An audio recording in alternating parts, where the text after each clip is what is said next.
오늘은 종려 주일의 도전이라는 제목으로 하는 말씀 함께 나누고 기도하겠습니다.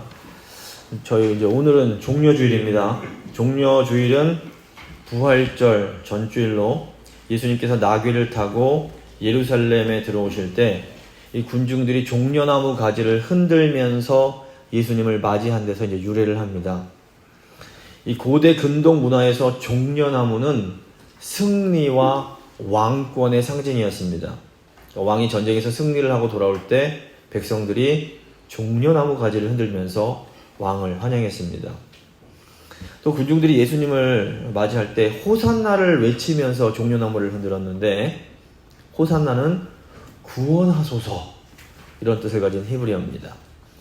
호산나를 외치면서 종려나무 가지를 흔드는 모습은 전쟁에서 승리한 왕을 맞이하는 기쁨과 승리의 분위기를 조성합니다. 하지만 이 기쁨은 오래가지 않습니다. 기쁨의 입성은 예수님의 십자가 고난과 부활로 이어지는 문을 열어주는 시작에 불과했습니다. 그러니까 종려주일은 예수님의 승리와 고난이 겹쳐 있는 날입니다. 군중들은 예수님을 왕으로 구원자로 인정하면서 그분께 영광을 돌렸습니다. 하지만 역설적으로 이 환영은 예수님의 길이 이 세상의 기대와 완전히 다르다는 것을 드러내는 계기가 됩니다. 보통 왕들은 화려한 군마를 타지만 예수님은 나귀를 타셨습니다. 예수님은 세상의 권력 대신 십자가 고난을 택하셨습니다. 그리스도인들은 예수님을 왕으로 섬기는 사람들입니다. 우리는 예수님께서 가신 그 길을 따라가야 됩니다. 이런 의미에서 이 종려주일은 단순히 과거를 돌아보는 날이 아닙니다. 종려주일이 우리에게 굉장히 묵직한 도전을 던집니다. 우리가 과연 예수님이 어떤 분인지 제대로 알고 있는지, 또 우리는 과연 예수님께서 가셨던 그 길을 따라가고 있는지 질문하는 겁니다. 오늘 본문 통해서 예수님은 과연 어떤 왕이신지, 그리고 우리가 그분을 따르기 위해서는 어떻게 해야 되는지를 생각해 보도록 하겠습니다. 오늘 본문 말씀 세 부분 나누어서 살펴볼 텐데, 첫 번째는 섬기는 왕, 두 번째는 환호하는 무리, 세 번째는 분노하는 왕입니다. 먼저 섬기는 왕입니다. 예수님은 우리를 위해서 죽기 위해 오신 왕이셨습니다. 마태복음 21장은 예수님께서 십자가에 달리시기 위해서 예루살렘으로 들어가시는 내용입니다. 예수님께서 예루살렘 입성을 철저하게 준비하십니다. 오늘 말씀 보면 벳바게가 나오는데, 이곳은 감람산 근처 마을로 예루살렘 성전과 굉장히 가까운 곳입니다. 예수님이 벳바게에서 제자들을 보내면서 나귀와 나귀 새끼를 끌고 오게 하십니다. 이것은 예수님이 구약의 선지자들이 예언했던 바로 그 메시아 왕이심을 보여주기 위해서였습니다. 스가랴 선지자는 말세에 왕이 나귀를 타고 오셔서 이스라엘을 구원할 것을 예언합니다. 저희가 교동문 읽었는데 스가랴 9장 9절 보시면, 시온에 따라 크게 기뻐할지어다, 예루살렘에 따라 즐거이 부를지어다. 보라, 너의 왕이 너에게 오시나니 그는 공의로우시며 구원을 베푸시며 겸손하여 나귀를 타나니 나귀의 작은 것 곧 나귀 새끼니라. 사람들은 예수님께서 나귀를 타고 오시는 걸 보면서 예수님이 이스라엘을 구원할 왕이심을 알 수가 있었습니다. 그런데 예수님은 사람들이 기대하던 그런 왕이 아니었습니다. 일반적으로 왕은 백성들을 위해 이렇게 군림하는 존재입니다. 그런데 예수님은 백성들을 섬기는 왕이셨습니다. 오늘날에는 섬기는 리더십, servant leadership이란 말을 이렇게 낯설지 않습니다. 들어보셨을 겁니다. 그런데 이 고대 시대에는 섬기는 리더십, 섬기는 왕이란 건 이 말 자체가 아예 없었습니다. 고대 시대 왕은 백성들을 통치하고 강한 힘으로 보호하는 절대적인 존재였습니다. 섬긴다는 것은 신하들이나 종이나 하는 일이지 왕이 하는 일이 아니었던 겁니다. 근데 예수님께서 제자들에게 아주 놀라운 말씀을 하십니다. 마태복음 20장 28절 보시면, 인자가 온 것은 섬김을 받으려 함이 아니요 도리어 섬기려 하고 자기 목숨을 많은 사람의 대속물로 주려 함이니라. 당시 유대인들이 생각하는 메시아 왕은 로마의 지배를 무너뜨리고 이스라엘을 구원하는 강력한 왕이었습니다.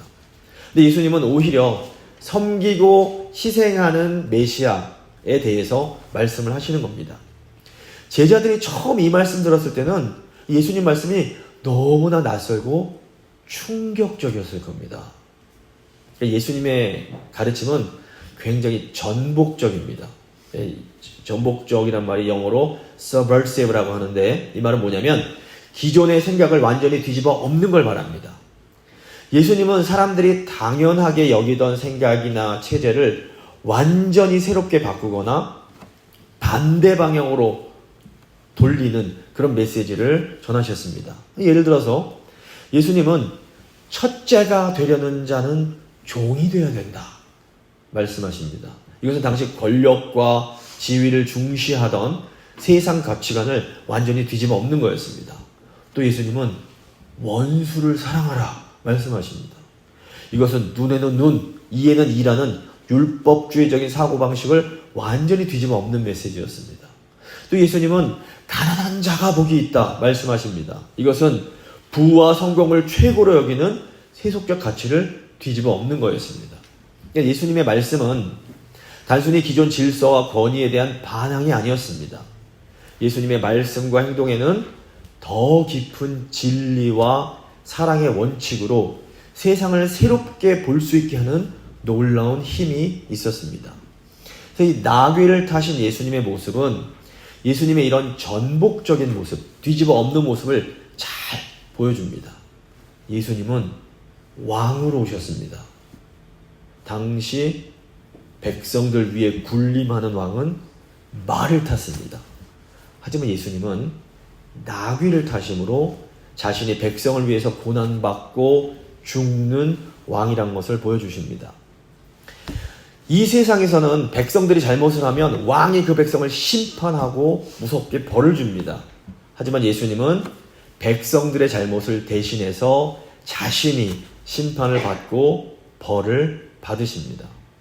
저희가 전도를 하다 보면 왜 예수님만 유일한 구원자인가 이런 질문을 받곤 합니다. 예수님만이 유일한 구원자이신 것은 오직 예수님만이 자기 백성의 구원을 위해서 대신 죽은 왕이기 때문입니다. 역사 속에서 보면 백성들을 아끼고 사랑했던 왕들은 그래도 있었습니다. 많지는 않았지만 있었습니다. 하지만 예수님처럼 자기 백성을 위해서 죽은 왕은 없었습니다. 더욱이 예수님은 자기 백성들을 위해서 죽으셨을 뿐 아니라 다시 살아나십니다. 그리스도인들은 우리를 위해서 죽으시고 다시 살아나신 예수님을 왕으로 섬기는 사람들입니다. 그래서 지금 이 자리에 있는 저희도 예수님을 왕으로 영접하고 믿음으로 구원받은 사람들입니다. 그러니까 예수님을 왕으로 섬긴다라는 것은 예수님께서 다스리시는 이 나라, 하나님 나라, 천국의 백성이 되는 것을 의미합니다. 세상에서는 부자와 권력자가 이 가난하고 약한 사람들을 다스리고 억누릅니다. 그런데 예수님의 왕국, 하나님의 나라에서는 부자와 힘 있는 자들이 가난한 자들을 섬깁니다. 교회는 이 세상 속에 있는 하나님 나라의 대사관 같은 곳입니다. 이 대사관은 어느 나라에 있든지 간에 그 나라 법이 아니라 본국의 법률과 규정이 적용이 됩니다. 예를 들어서 중국에 사는 한국인을 생각해 보시면 이 사람들은 중국 땅에 살기 때문에 중국의 법과 원칙을 따라야 됩니다. 하지만 이 사람이 한국 대사관에 딱 들어가면 이 대사관 안에서는 한국의 법과 한국의 원칙이 적용이 되는 겁니다. 우리가 세상 속에서 살아갑니다. 세상 속에 살 때는 우리가 세상의 법과 원리에 영향을 받습니다. 하지만 우리가 교회에 딱 들어오면 이제부터는 하나님의 나라와 법과 하나님 나라의 법과 원칙이 적용이 되는 겁니다. 교회는 세상 안에 있지만 하나님 나라의 원칙과 법이 적용되는 매우 특별한 공간인 겁니다. 우리는 세상에서 살아갈 때에도 우리가 사실은 이 땅에 속한 사람들이 아니라 하나님 나라의 백성이라는 것을 잊으면 안 됩니다.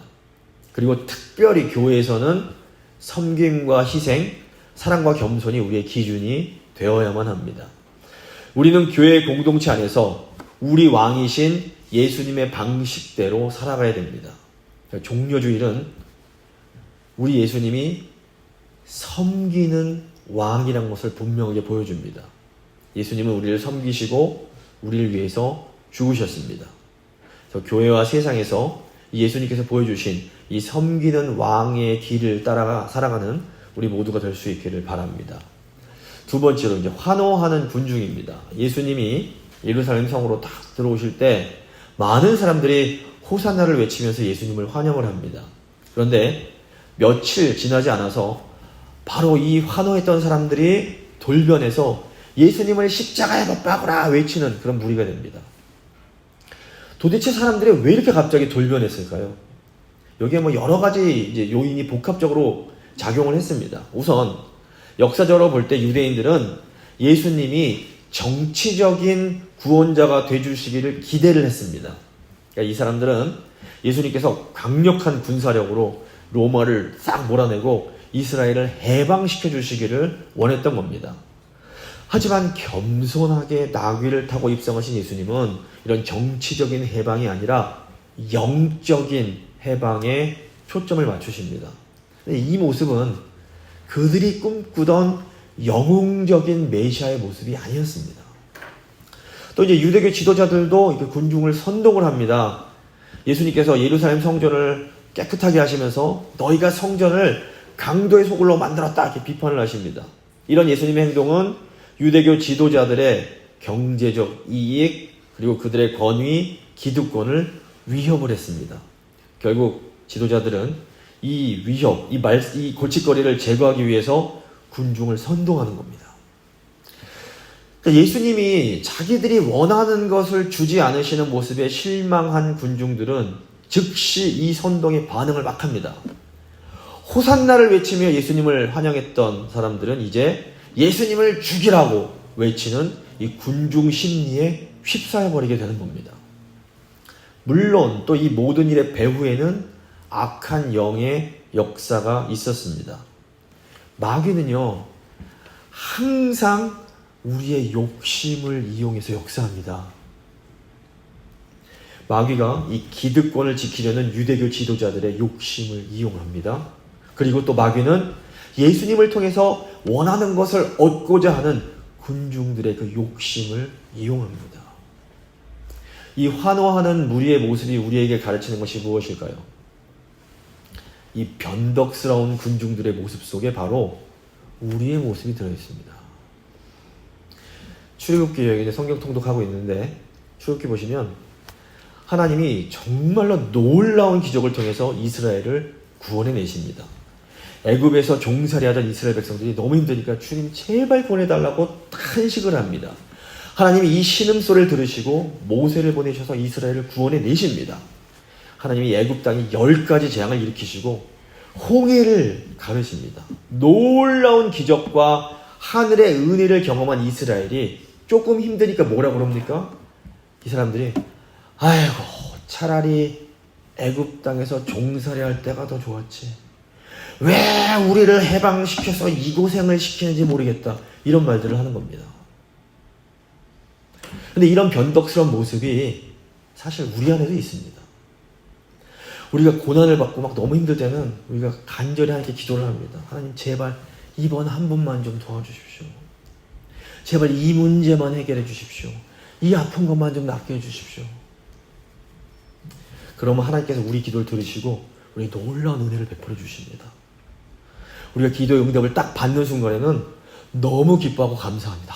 역시 주님밖에 없어. 그런데 시간이 조금 지나고 나면 그 은혜를 금세 망각해버립니다. 그리고 우리 입에서는 불평이 나오기 시작합니다. 근데 하나님이 이 광야에서 불평하는 이스라엘 백성들에게 어떻게 하십니까? 놀랍게도 하나님은 불평하는 이스라엘 백성들에게 계속해서 은혜를 베풀어 주십니다. 이스라엘 백성들이 마라라는 곳에서 목말라 할 때 하나님은 이 쓴물을 단물로 바꿔주십니다. 또 르비딤에서 이스라엘이 물이 없어서 막 싸우고 짜증낼 때 하나님께서는 반석을 치라고 그러셔서 거기서 생수가 나오게 하십니다. 또 신광야에서 이스라엘이 배고파할 때 하나님은 생명의 양식인 만나를 내려주시는 겁니다. 하나님은 오늘날에도 이 말씀을 통해서 우리에게 계속해서 은혜를 베풀어 주십니다. 그러니까 죄로 인해 타락한 우리 마음은 쓴 물, 마라와 같습니다. 온통 쓴 게 나옵니다. 이 쓴 물을 단물로 바꿀 수 있는 거, 이게 뭡니까? 복음의 말씀입니다. 또 예수님께서는 자신이 생수가 나오는 반석이다 말씀을 하십니다. 요한복음 7장 37절 보시면 누구든지 목마르거든 내게로 와서 마시라. 나를 믿는 자는 성경의 이름과 같이 그 배에서 생수의 강이 흘러나오리라.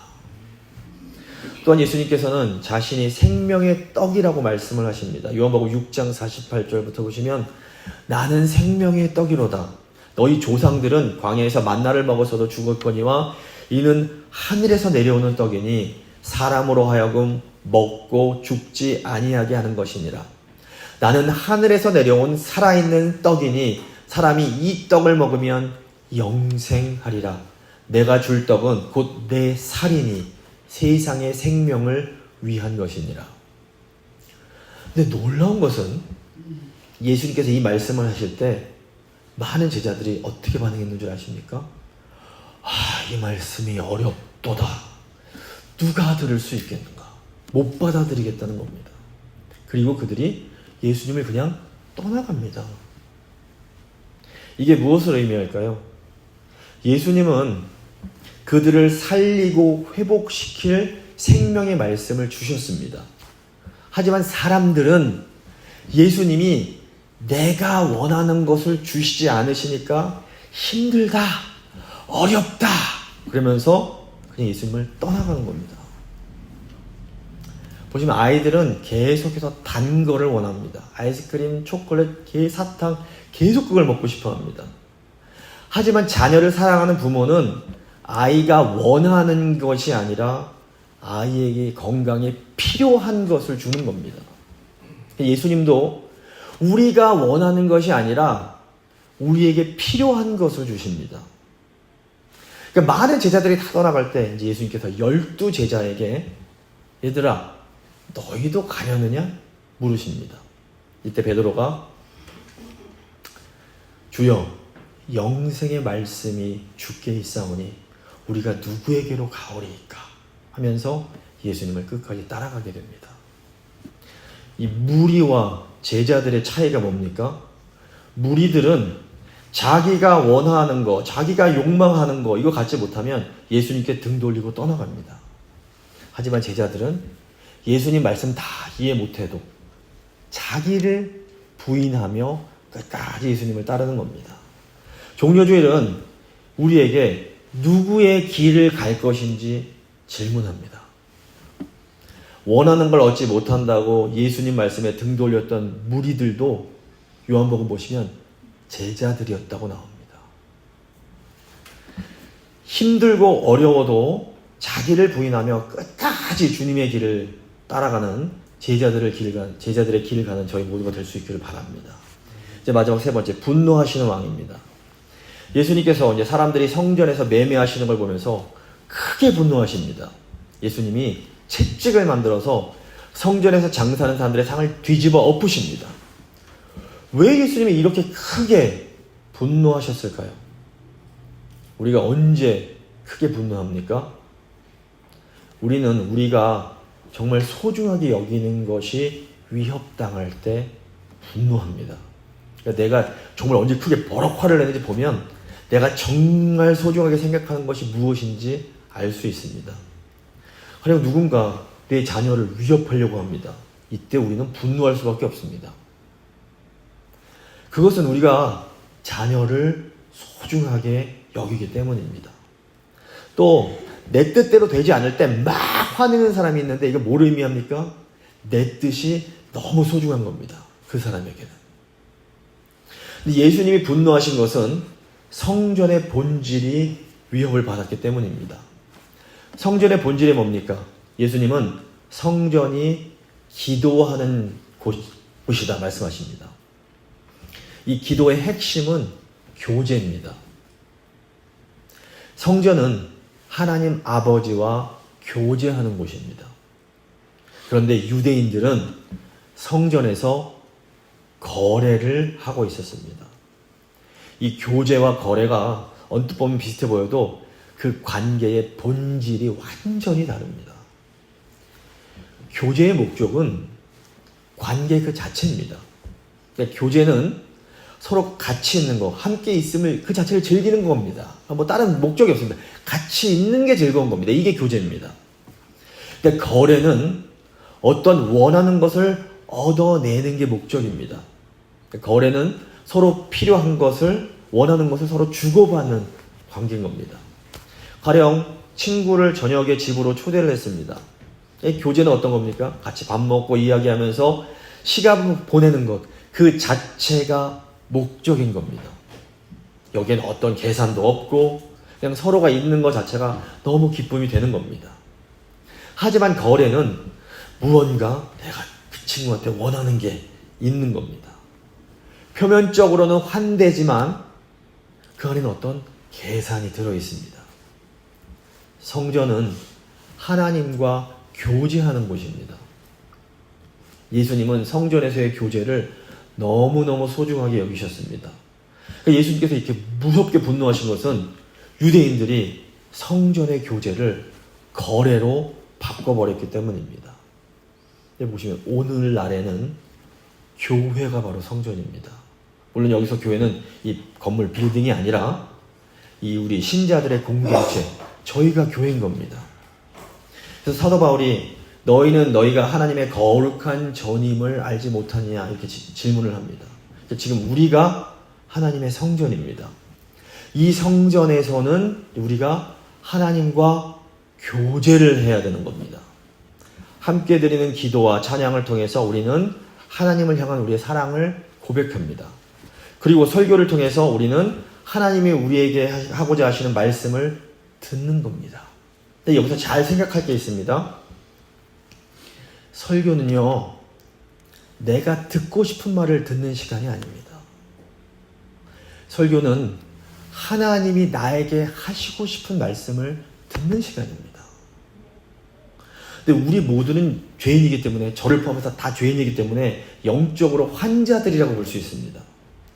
근데 진짜 좋은 의사는 환자에게 꼭 필요한 약을 주는 것이지 환자가 먹고 싶어하는 약을 주는 게 아닙니다.